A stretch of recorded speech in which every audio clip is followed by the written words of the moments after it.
ஓம் ஸ்ரீ குருபியோ நமக. ஓம் ஸ்ரீ மகா பெரியவா சரணம். வரும் டிசம்பர் 3ஆம் தேதி புதன்கிழமை திருக்கார்த்திகை தீபம். இப்போ நாம சொல்லக்கூடிய பொருட்கள்ல ஏதாவது ஒரு பொருளை சிவன் கோவிலுக்கு உங்க கையால வாங்கி கொடுக்கறதால குடும்பமே ஓஹோன்னு இருக்கும். தலைமுறைக்கே ராஜயோகம் ஏற்படும். அது என்னென்ன பொருட்கள், அதை எப்போ வாங்கி கொடுக்கணும்னு பார்க்கறதுக்கு முன்னாடி நம்மளோட வீடியோஸை இப்போதான் நீங்க ஃபர்ஸ்ட் டைம் பார்க்குறீங்கன்னா மறக்காம சப்ஸ்கிரைப் பண்ணிக்கோங்க. தொடர்ந்து இந்த மாதிரி அப்டேட் தெரிஞ்சுக்கிறதுக்கு பக்கத்துல நோட்டிபிகேஷன் பெல்லை கிளிக் பண்ணி ஆல் அப்படிங்கிற செலக்ட் பண்ணிக்கோங்க.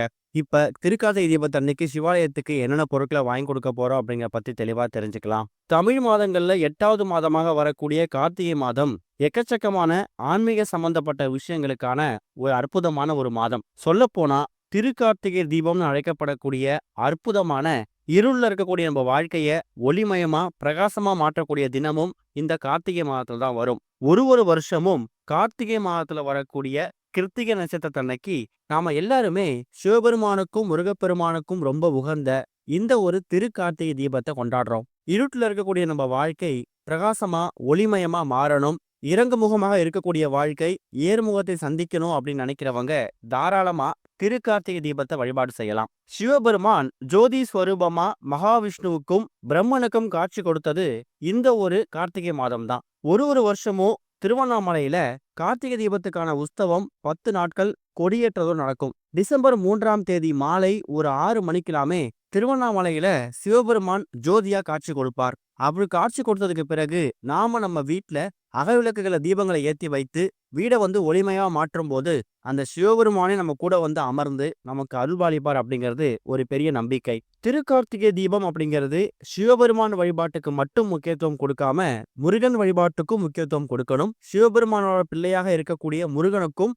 கிருத்திகை நட்சத்திரம் உகந்தது அப்படிங்கிறதால டிசம்பர் 3ஆம் தேதி நீங்க சிவனுக்கும் முருகனுக்கும் சேர்ந்து தான் வழிபாடு செய்யணும். நிறைய பேர் வீடுகள்ல கார்த்திகை பொரி அப்படின்னு அழைக்கப்படக்கூடிய பொரிய வெல்லம் கலந்த பாகோட கலந்து அதை பொரியாக தயார் செய்து நைவேத்தியமா படைக்கக்கூடிய வழக்கம் இருக்கும். அப்படிப்பட்டவங்க ரொம்ப எளிமையா கடைகளை விற்கக்கூடிய அந்த கார்த்திகை பொரியை மட்டும் வாங்கிட்டு வந்து பூஜையில வச்சு பூஜை பண்ணிட்டு நீங்க பிரசாதமா எடுத்துக்கலாம். திருக்கார்த்திகை தீபத்தன்னைக்கு நம்ம வீட்டுல தீபம் ஏத்துறோம், சரி. அதுவும் குறிப்பா 27 எண்ணிக்கையில தீபம் ஏத்தணுமா. திருக்கார்த்திகை தீபத்துக்கு முந்தைய நாளாக இருக்கக்கூடியது பரணி தீபம் சொல்லக்கூடிய அந்த நாள். அதாவது பரணி நட்சத்திரம் இருக்கக்கூடிய நாள் கார்த்திகை மாசத்துல வீட்டுல 5 எண்ணிக்கையில தீபம் போடணும். இந்த தீபத்தை உங்களோட குலதெய்வம், இஷ்ட தெய்வம், முன்னோர்கள்னு சொல்லி எல்லாருக்காகவும் ஏற்றலாம். இது மூலயமா வாழ்க்கையில நமக்கும் நம்முடைய தலைமுறையினருக்கும் யம பயமே இருக்காது அப்படிங்கிறது தான் பரணி தீபம் ஏற்றுவதற்கான முக்கியமான நோக்கம். இந்த பரணி தீபத்தை நாம திருக்கார்த்திகை தீபத்துக்கு முந்தைய நாள் ஏத்துறதால மேலுலகத்துல நம்மளோட முன்னோர்கள் எந்த விதமான கஷ்டமும் அனுபவிக்காம சுகபோக வாழ்க்கையை அனுபவிப்பாங்க அப்படிங்கிறதும் ஒரு பெரிய ஐதீகம். சொல்ல போனா டிசம்பர் 3ஆம் தேதி மாலை 4:48 தான் கிருத்திகை நட்சத்திரம் பிறக்குது. 4:47 வரைக்கும் பரணி தான். அதாவது டிசம்பர் 2ஆம் தேதி மாலை 6:23 பரணி நட்சத்திரம் ஆரம்பிச்சிருக்கிறதால நீங்க தாராளமா டிசம்பர் 2ஆம் தேதி மாலை 6:30 7 மணிக்கெல்லாமே பரணி தீபத்தை ஏத்திருங்க. டிசம்பர் 3ஆம் தேதி மாலை திருக்கார்த்திகை தீபத்தை ஏத்திக்கலாம், தப்பில்ல. காரணம், டிசம்பர் 3ஆம் தேதி மாலை 4:45 தான் கிருத்திகை நட்சத்திரம் பிறக்குது. அதுக்கப்புறம் தான் திருவண்ணாமலை மாதிரியான கோவில்கள்ல திருக்கார்த்திகை தீபத்துக்கான அந்த ஜோதி நடக்கும். சரி, இது கோவில்லையும் நம்ம வீட்லையும் ரொம்ப எளிமையா திருக்கார்த்திகை தீபத்தை வழிபடுறதுக்கான வழிபாட்டு முறை.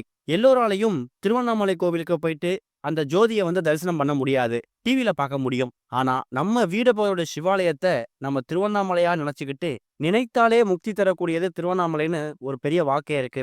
உங்க வீடை பார்க்கக்கூடிய சிவாலயத்தை திருவண்ணாமலையில கூடிய அண்ணாமலையரா பாவித்து இப்ப நாம சொல்லக்கூடிய பொருட்களை நீங்க திருக்கார்த்திகை தீபத்தன்னைக்கு உங்க கையால வாங்கி கொடுக்கலாம். அது பெரிய விசேஷம். அதுல முதல் முக்கியமான பொருள் என்ன தெரியுமா? கார்த்திகை பொரி தான். சாதாரணமா மற்ற நாட்கள்ல சாலையோரங்களில் கிடைக்கக்கூடிய பொரிக்கும் கார்த்திகை பொரிக்கும் நிறைய வித்தியாசம் இருக்கு. கார்த்திகை மாதத்துல இந்த தீப திருநாள் சமயங்கள்ல இந்த கார்த்திகை பொரி ரொம்ப எளிமையா கிடைச்சிடும். அதை வாங்கிட்டு சிவன் கோவில் கொடுக்கறது மூலயமா அதை சிவபெருமானுக்கு பிரசாதமா படைப்பாங்க. கோவிலுடைய பக்தர்களுக்கு அவங்க கையால கொடுப்பாங்க. அது பெரிய புண்ணியம். அதனால சிவாலயத்துக்கு கார்த்திகை பொரி வாங்கி கொடுங்க.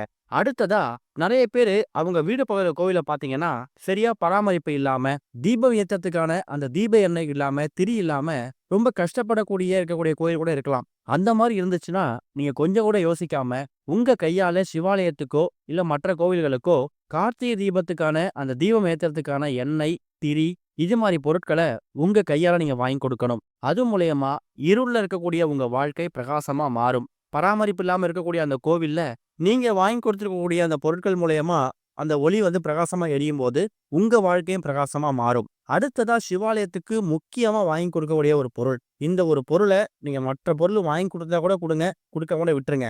ஆனா இந்த பொருள் கட்டாயம் வாங்கி கொடுக்கணும். அதுதான் சாம்பிராணி. அது கட்டி சாம்பிராணியா இருந்தாலும் சரி, தூள் சாம்பிராணியா இருந்தாலும் சரி, உங்க கையால சிவபெருமான் கோவிலுக்கு சாம்பிராணிய வாங்கி கொடுக்கணும். சிவபெருமான் ஒரு வாசனை பிரியர். அதுவும் சாம்பிராணி தூப வாசம் வரும்போது சிவகடாட்சம் வீட்டுக்குள்ள பெருகுமாம். எந்த ஒரு சிவபெருமானோட ஊர்வலம் எடுத்துக்கிட்டாலும் சரி, உற்சவம் எடுத்துக்கிட்டாலும் சரி, சிவபெருமான் வர்றதுக்கு முன்னாடி சாம்பிராணி தூபத்தை அதிகமா போடுவாங்க. காரணம் சிவபெருமானுக்கு சாம்பிராணி ரொம்ப உகந்தது, ரொம்ப பிடிக்கும். அதனால கோவில்கள்ல அவங்க தினமும் பூஜைக்கு பயன்படுத்துற மாதிரி ரொம்ப அதிகமா வாங்கி கொடுக்கணும் அவசியம் இல்ல. ஒரு ரூ. 50 ரூ. 100 எவ்வளவு வாங்கி கொடுக்க முடியுமோ சாம்பிராணி வாங்கி கொடுங்க. ஊதுபத்தி வாங்கி கொடுக்கலாம். இதுதான் திருக்கார்த்திகை தீபத்தன்னைக்கு சிவாலயத்துக்கு உங்க கையில வாங்கி தர வேண்டிய ரொம்ப ரொம்ப எளிமையான பொருட்கள். இதுல ஏதாவது ஒரு பொருள், இல்ல என்னால எல்லா பொருளும் வாங்கி தர முடியாதுன்னா, முடிஞ்சா ஒரே ஒரு பொருள் சாம்பிராணி மட்டும் வாங்கி கொடுங்க.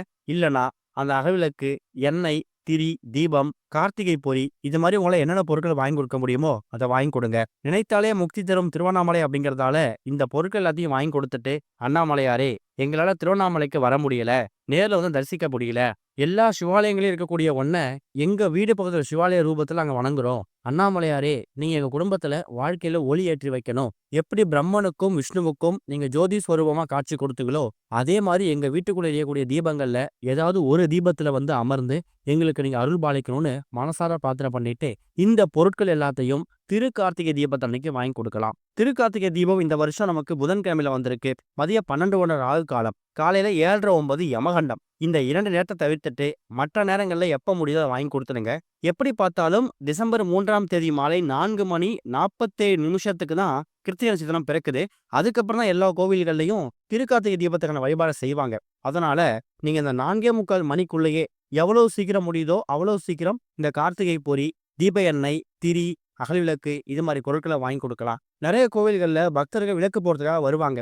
அங்க பாத்தீங்கன்னா சுவாமிக்கு முன்னாடி ஏற்றக்கூடிய அந்த அகல்விளக்கு அப்படிங்கிறது பற்றாக்குறையா இருக்கலாம். அப்படிப்பட்ட கோவில்கள்ல திருக்கார்த்திகை தீபத்தை நீங்க ஒரு பெரிய நாளா பயன்படுத்திக்கிட்டு உங்களால ஒரு 50 அகல்விளக்கோ 100 அகல்விளக்கோ எவ்வளவு முடியுதோ உங்க கையில வாங்கி கொடுங்க.